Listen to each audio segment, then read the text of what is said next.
Bienvenue dans ce 69e numéro de Terre de l'Aube réalisé en partenariat avec la Chambre d'agriculture. GPS, smartphone, le numérique s'installe dans nos vies chaque jour, un peu plus. Les agriculteurs au bois ne sont pas en reste. Aujourd'hui, nous allons voir comment ils utilisent ces technologies. Le high-tech au service des agriculteurs, ce pourrait être un slogan publicitaire. Durant cette émission, nous allons découvrir concrètement comment la robotique, la génétique et l'informatique transforment le quotidien des fermes auboises. Sommaire. GPS, smartphone, capteurs en tout genre et même robots. Aujourd'hui, les agriculteurs au bois s'appuient sur les technologies afin d'améliorer leur activité. Durant cette émission, ils présentent leur choix. Un moteur qui vient en fait tourner le volant. Je touche à rien quand on conduit. Au début c'est déstabilisant, on ne sait pas très bien où mettre ses mains. C'est une sonde qui est un thermomètre qu'on va placer dans le canal vaginal, simplement un SMS qui prévient sur son téléphone portable que le vélage va avoir lieu sous quelques minutes, voire quelques heures. Déjà on voit s'il y a un petit gyrophare rouge en haut, donc s'il clignote ça veut dire qu'il y a une vache qui est en chaleur a priori. Donc cet appareil est muni d'une cellule qui mesure la réflectance du couvert, c'est-à-dire la part du rayonnement qui n'est pas absorbé par la plante, qui nous donne la dose d'azote à apporter ou non. La dose, les parcelles concernées, la modalité, si on traite en plein ou juste sous le rang. Donc là, c'est sûr que c'est un petit peu plus présentable maintenant que ce qu'on faisait. Donc elle est bonne à traire. Donc le robot prend le gobelet laveur pour lui laver ses 4 crayons. La technologie au service des agriculteurs, pour quel usage et avec quel intérêt? Réponse avec nos invités. Vous avez vu, on va vous étonner ce soir, je crois. Vous n'avez pas vu le monde agricole comme cela depuis très longtemps. Christophe Aubry, vous êtes agriculteur spécialisé dans les grandes cultures et également membre élu de la Chambre d'agriculture. De façon générale, est-ce que l'ensemble du monde agricole est concerné par ces nouvelles technologies ? Oui, on peut dire que oui. Il y a eu une phase, on va dire, au départ après-guerre et surtout quand il y a eu l'instauration de la première politique agricole commune où il y a eu une phase de matériel, où on a beaucoup progressé par des nouveaux matériels. Et aujourd'hui, on est plus dans une phase où il y a de la technologie dans pratiquement tous les matériels automoteurs. Que ce soit des tracteurs, des moissonneuses-batteuses, etc. Mais utilisé dans tous les types d'agriculture ? Oh, pratiquement, oui. Effectivement, c'est assez répandu maintenant aujourd'hui. On voyait par exemple des images d'élevage, de viticulture. Pour vous, tout le monde agricole est à la même enseigne? Plus ou moins, je dirais, mais effectivement, on a le choix aujourd'hui. On a le choix effectivement de dire, quand on achète du matériel, d'avoir l'option de dire on prend des modules de nouvelles technologies, que ce soit du GPS embarqué ou de l'informatique.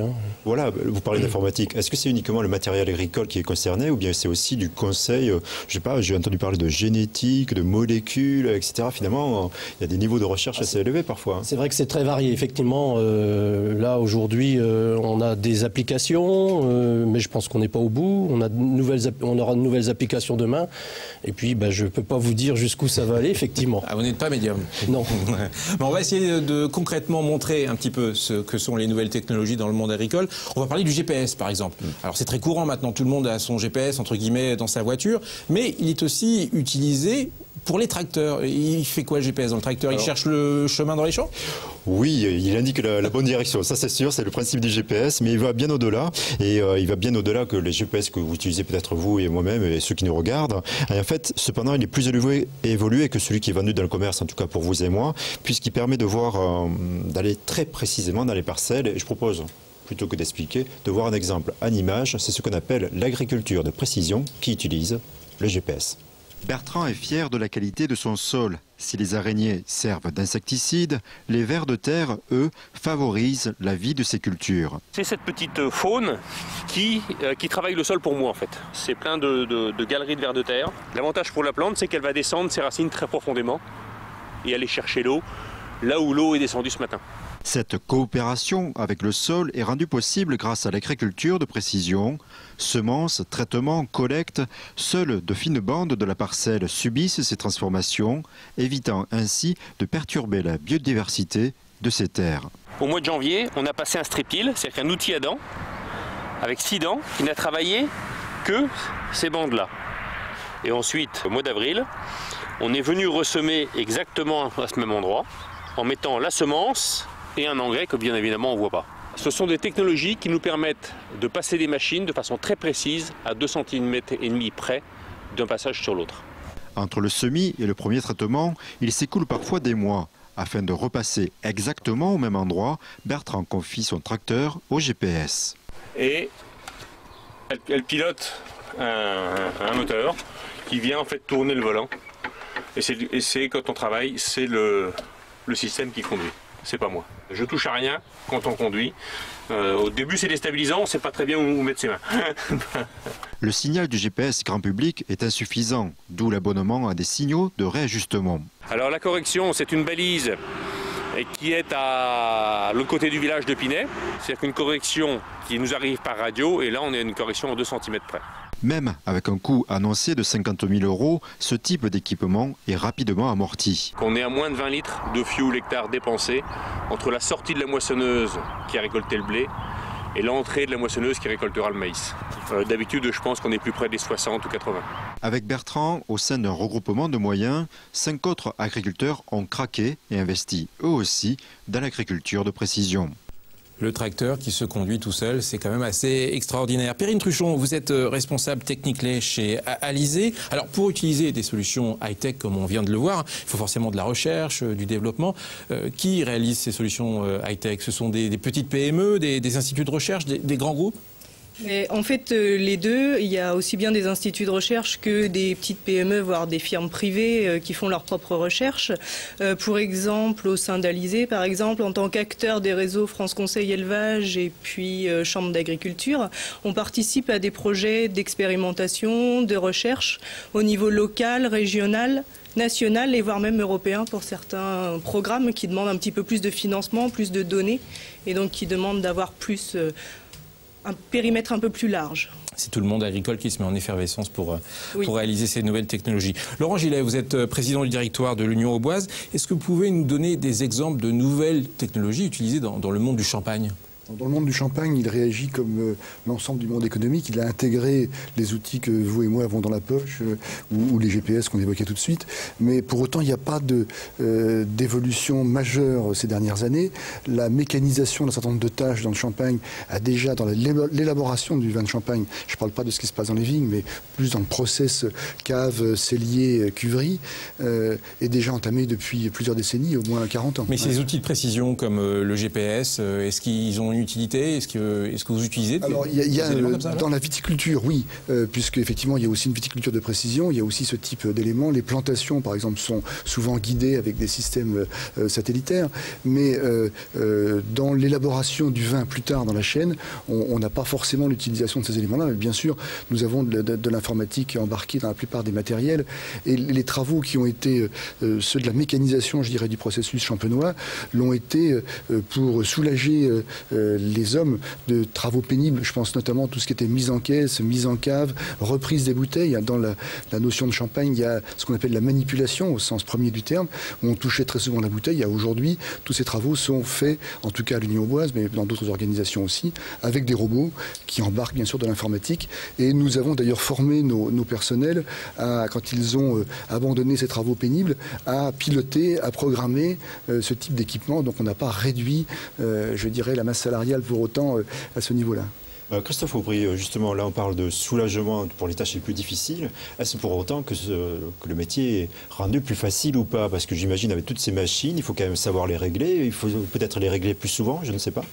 Alors on gagne, je veux dire, avec ces nouvelles technologies, on gagne en performance, puisqu'on améliore, j'allais dire, notre travail, puisque vous l'avez vu, on l'a vu dans le reportage, on a plus de précision. Moi, je veux aussi appuyer sur le fait qu'on va utiliser beaucoup moins d'intrants, je veux dire, à rendement ou productivité égale. Et ça, c'est important, parce que c'est important pour l'environnement. Il y a aussi un petit retour économique, puisqu'il y a de l'investissement, mais comme on économise des intrants, des engrais, des semences, etc., on dépense moins d'argent, et c'est tant mieux. Voilà, ça, c'est une chose qui est importante pour nous, et ça nous fait avancer avancer dans le travail, puisque on a vu aussi au niveau du GPN que effectivement ça permet de faire des analyses assez pointues pour valoriser et optimiser les doses d'engrais. Le GPN, c'est ce qu'on voit à l'écran là actuellement. Voilà. Et on va voir le sujet après pour l'explication exactement, mais ça fait des mesures en fonction de la lumière pour avoir le bon dosage, je vous révèle tout, d'intrants. Je suis intrigué. Encore une question tout de même, Christophe Aubry. Est-ce que ça entraîne finalement le développement de nouveaux métiers autour ou bien au sein du monde agricole ? De nouveaux métiers peut-être, parce que de nouveaux services, parce que effectivement, je vais dire, nos métiers évoluent, le métier d'agriculteur évolue, mais on voit aussi que les gens qui travaillent tout autour de nous, que ce soit les collaborateurs, les techniciens aussi, dans leur métier, ils évoluent, parce qu'il faut aussi qu'ils connaissent toutes ces technologies, donc c'est ce qu'on appelle la veille technologique, et puis aussi, on est tous amenés dans notre carrière à faire ce qu'on appelle la formation continue, se former, on l'a vu dans le reportage, pour les consoles GPS avec les partenaires marchands de machines agricoles où effectivement il faut un petit peu de formation pour maîtriser l'outil. Christian, autre exemple de reportage où on nous montre la nouvelle technologie dans l'agriculture. On a vu dans le premier reportage l'utilisation du GPS dans les grandes cultures. Je suppose que, par exemple, les éleveurs ne sont pas en reste. Alors oui, dans l'agriculture, le monde agricole demande beaucoup de vigilance, je pense aux grandes cultures. Effectivement, l'élevage est plus contraignant et exige une présence permanente. En tout cas, c'est l'image que l'on a. Et je propose de voir peut-être des technologies qui aujourd'hui s'immiscent dans le quotidien des éleveurs et qui, par exemple, permettent d'obtenir soit des veaux, soit aussi du lait, la traite, etc., de manière beaucoup plus facile. De manière automatique, pratiquement. En fait, et vous allez voir, c'est assez fascinant, je trouve ça. C'était une vraie découverte pour moi aussi. Je propose de voir l'élevage et les technologies. Aujourd'hui, à quoi ça ressemble ? En apparence, c'est une étable traditionnelle où les gestes des éleveurs sont répétés depuis des décennies. À y regarder de plus près, des colliers bleus remplacent les cloches. Sur les poteaux, des antennes transmettent chacun des mouvements des animaux. Donc parce que quand elle est en chaleur, elle fait beaucoup plus de mouvements. Déjà on voit s'il y a un petit gyrophare rouge en haut.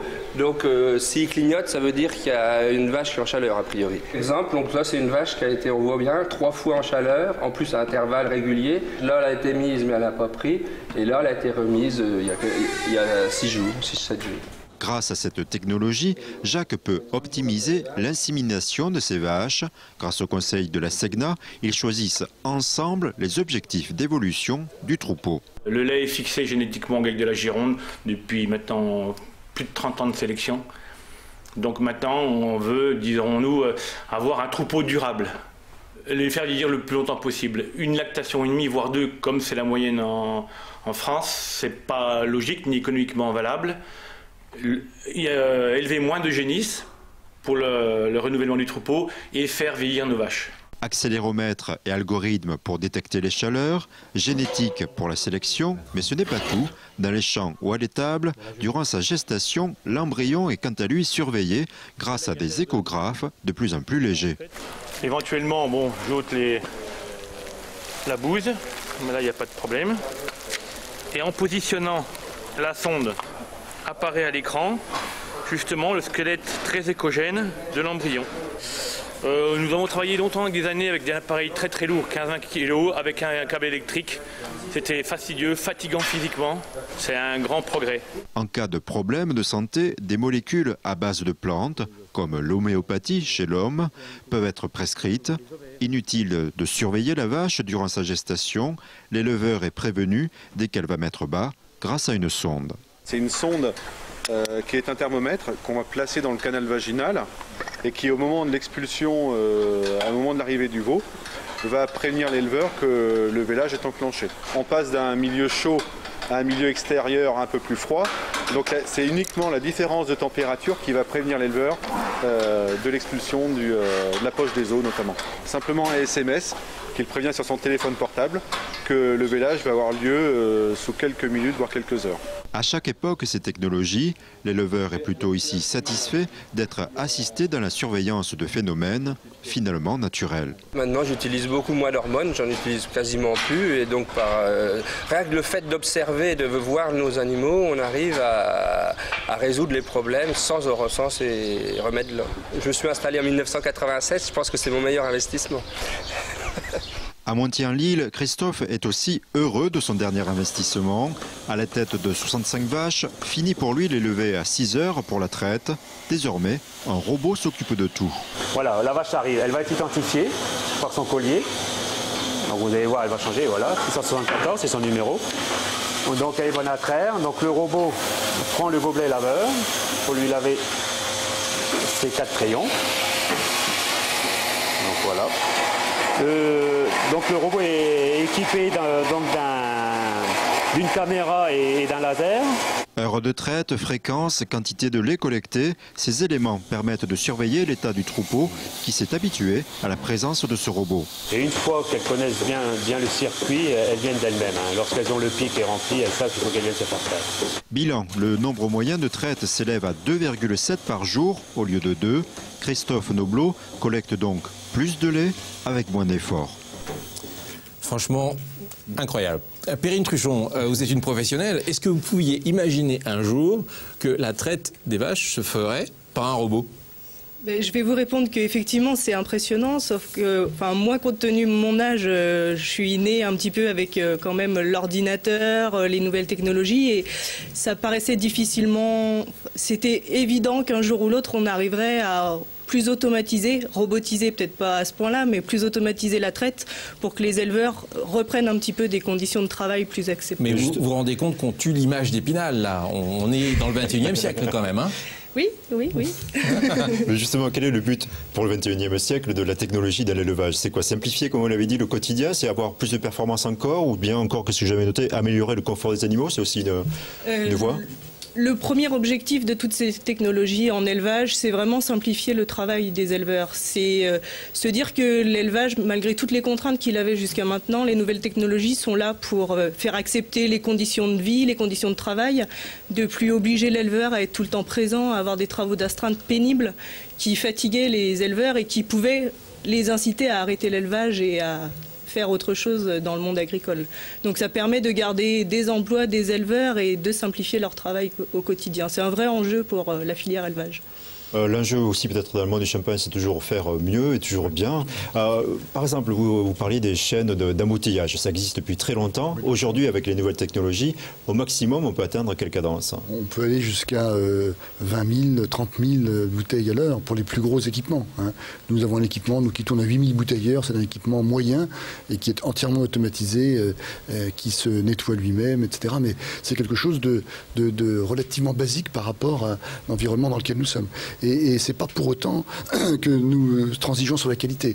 Nous utilisons ces équipements pour fiabiliser nos process, mais là où l'homme restera indispensable, notamment pour les travaux de cuverie, pour les travaux d'assemblage, pour les travaux de contrôle, pour les travaux, je dirais, de pilotage des différentes phases d'élaboration du vin de Champagne, au contraire, on ajoutera de l'expertise, on ajoutera du talent, puisque c'est ça qui fait finalement la magie du produit qu'est le nôtre. Toujours pour être dans la magie, est-ce que vous avez un exemple d'innovation dans le monde du champagne pour je ne sais quelle étape de l'élaboration? Alors beaucoup pour les phases de contrôle par exemple, sur les lignes de dégorgement au moment où on expulse le repos de vieillissement, le dépôt de vieillissement pardon, on va compléter par une liqueur d'expédition la bouteille, on va la boucher et on a besoin de contrôler, j'allais dire la parfaite clarté de la bouteille, son bon niveau de remplissage, l'absence de défauts ou d'impuretés. C'est fait aujourd'hui par des caméras, là où il y avait des hommes qui étaient devant des tables de mirage, comme on les appelait autrefois, et qui voyaient défiler devant leurs yeux des bouteilles toute la journée, donc avec l'inconfort et l'efficacité relative du processus. Alors Christophe Aubry, là on entend parler encore de nouvelles technologies, mais est-ce que parfois c'est uniquement une nouvelle solution technique qui, dans le monde agricole, profite, ou bien il y a aussi des retours au regard des solutions du passé ou pas, je ne sais pas. Le bon sens, une sorte de bon sens. Oui, du bon sens, je peut-être me répéter, mais aussi au niveau de l'agronomie, travailler en meilleure précision, comme on l'a vu dans le reportage. On va dans le bon sens, je dirais, de la conservation des sols. On a vu que on travaillait juste des bandes de semis. Grâce à la technologie GPS, puisqu'on fait des traces au départ pour préparer des bandes de semis, et on revient semer 3 mois après ou plus longtemps, donc il faut avoir du matériel fiable, ça c'est important, et aujourd'hui on a ça. Donc ça, quelque part, ça va dans le bon sens.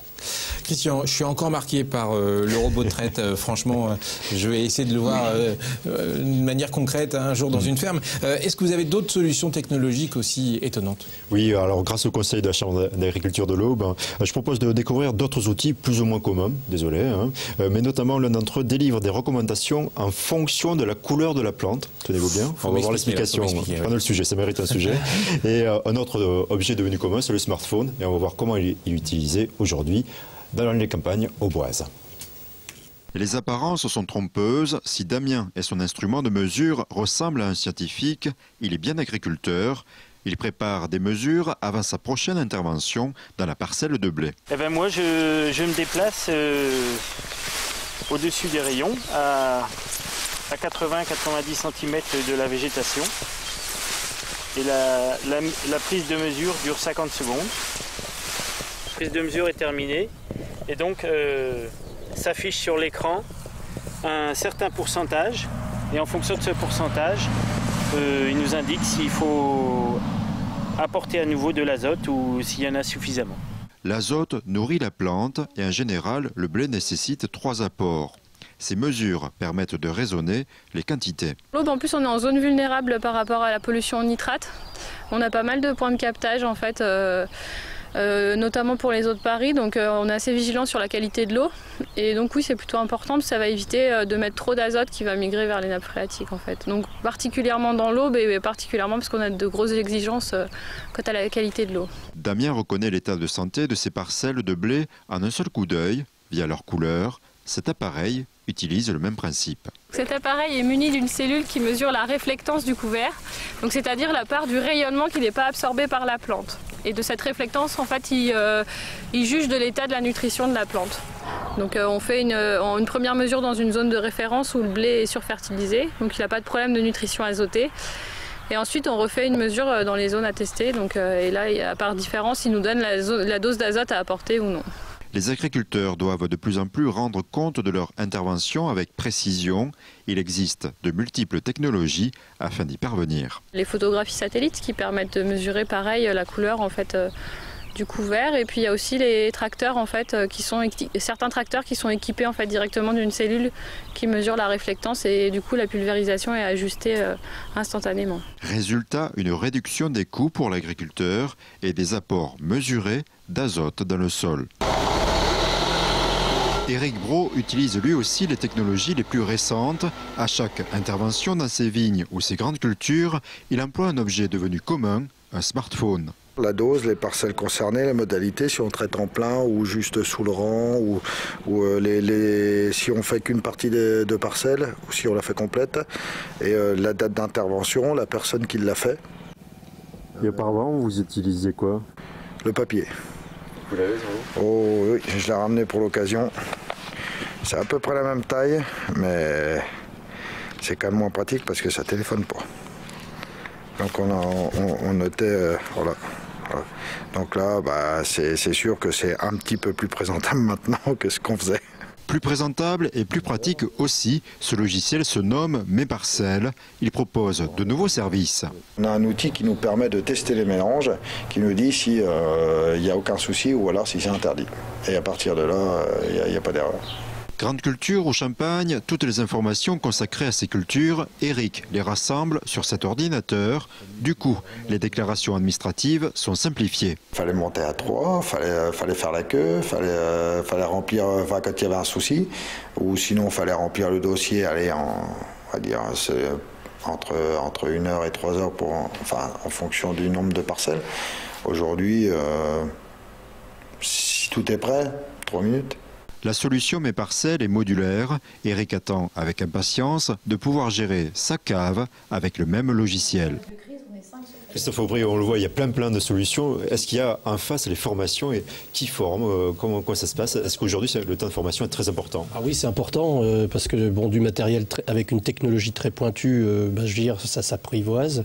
On se retourne vers les constructeurs qui ont des spécialistes qui nous forment pour utiliser le matériel. Là, on a vu pour Mes Parcelles, effectivement, il y a aussi des experts chez nous à la Chambre d'agriculture qui forment les utilisateurs parce que C'est aussi un outil très pointu, très précis et puis avec beaucoup de fonctionnalités. Donc il faut aider les gens au départ à paramétrer et qu'ils puissent utiliser dans les meilleures conditions. Laurent Gillet, on a l'impression qu'on ne va jamais s'arrêter. Pour vous, à quoi va ressembler la viticulture du futur? Est-ce qu'il peut y avoir un point de modernité supérieur? Alors forcément, avec l'échange d'informations, la collecte d'informations, c'est le même système que ce qu'on évoquait tout de suite. On a maintenant des outils informatiques qui nous permettent, et des logiciels, de gérer toutes les interventions qui sont faites par chaque viticulteur dans ses parcelles, dans son parcellaire. Et l'intérêt pour lui, bien sûr, c'est d'avoir un historique, de collecter et de simplifier sa gestion administrative et sa traçabilité. Mais en même temps, comme il est connecté à notre réseau, nous avons un échange, je dirais, horizontal d'informations sur l'ensemble des secteurs et on compile là aussi des éléments qui nous sont indispensables pour connaître la qualité des raisins que nous récolterons dans ces parcelles. Donc on est déjà dans cette ère-là et ça ne fera qu'accélérer. Perrine Truchon, vous êtes jeune, vous allez imaginer l'agriculture dans 20 ans. Alors vous, à quoi ressemblera l'agriculture du futur pour vous? Pour moi, l'agriculture du futur, c'est tout d'abord une agriculture écologiquement intensive. Alors ça fait un petit peu peur et bizarre comme terme. L'objectif, c'est de pouvoir allier la qualité des produits, le respect de l'environnement et surtout la qualité de vie des acteurs en agriculture pour surtout pas oublier les gens qui produisent et pouvoir continuer à produire en France et des produits de qualité. Merci à vous tous d'avoir participé à cette émission étonnante. Le mois prochain, nous vous proposerons dans Terre de l'Aube une émission consacrée aux chanvres et entièrement tournée aux foires de Champagne sous le chapiteau Terre et Vignes de l'Aube. Ça va vous étonner encore, vous inquiétez pas, on vous prépare des surprises. Au revoir.